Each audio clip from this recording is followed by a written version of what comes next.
Cars like the Elantra are supposed to be like a care package.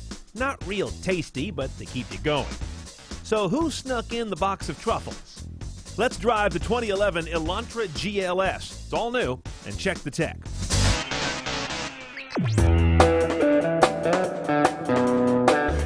This is the 2011 Elantra, a clean sheet design and miles from that little dough ball you were imagining, the last one.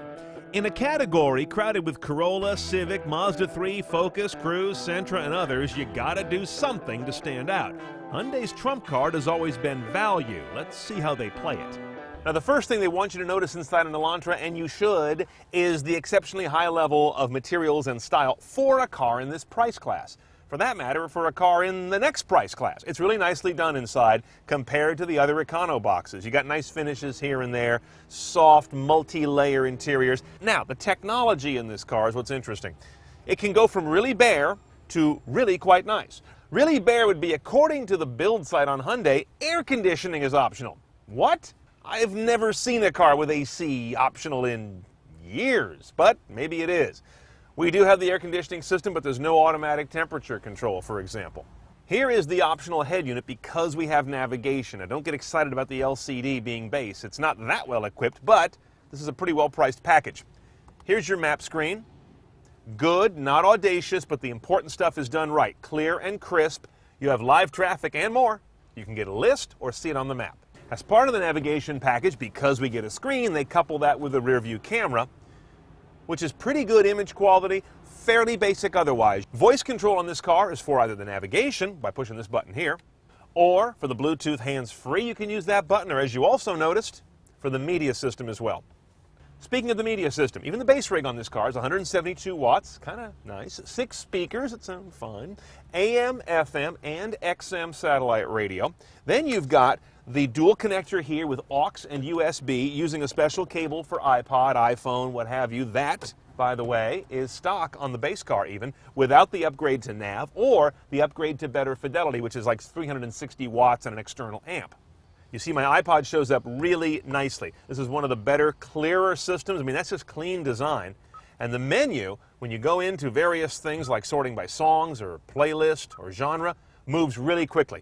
There's my A2DP stereo streaming on my Bluetooth hookup. It also brings in media. I don't have any metadata. It just shows me basically the phone it's playing and the fact that I'm playing music. I'm not getting artist, track, title, what have you, but I've got my transport controls right here. And of course, we have a single optical slot here for CD or MP3 CDs right above the display.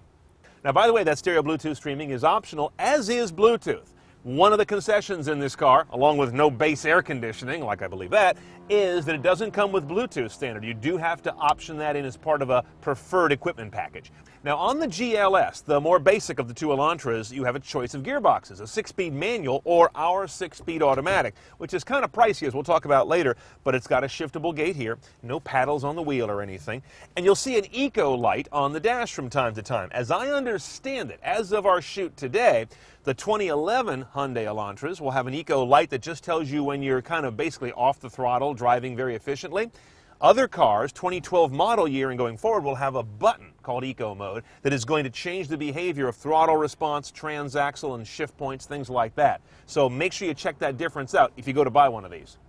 Another way that they are saving gas in this car is with electric power steering. So there's no pump being driven off the engine with parasitic losses to power a hydraulic ram. Instead, an electric motor moves the wheels. Basic gauges on this car, tach and speedo, and then you've got your temperature and your fuel are done as an electrofluorescent. Straightforward stuff, but everything's very clean in this vehicle. And again, it looks a lot richer than it is. The new Elantra has an inline 4 without much clever going on, but it's just modern. 1.8 liter, 148 horsepower, 131 foot-pounds of torque. Very average. That gets this light 2,700-pound car up to 60 in a perfectly adequate 8.4 seconds while delivering 2940 mpg, and I averaged closer to the top end of that. Now, one thing you can't accuse the Elantra of is looking like everything else. They've rammed a lot of stuff into the sheet metal here, all this swoopy kind of sculptured stuff that Hyundai's doing these days. I'd say it's more style than taste, capiche?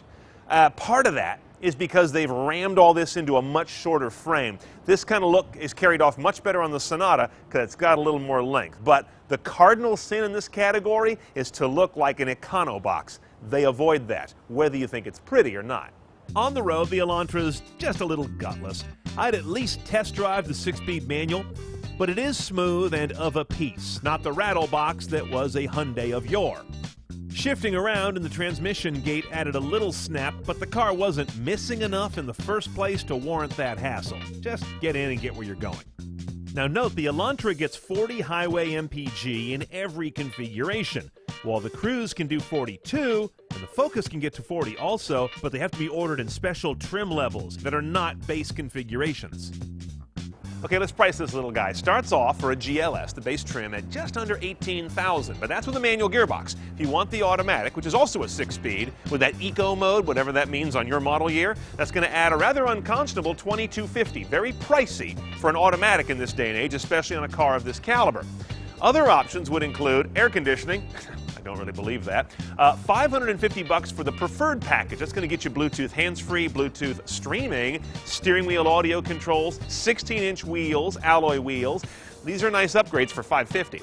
The big tech payload is the nav package. Upgraded audio, that nice touchscreen 7-inch color LCD nav with traffic stocks and weather, and you get the rear view camera. For $1,850, even though I'm not a huge fan of built-in navigation, that's a pretty good value for that package.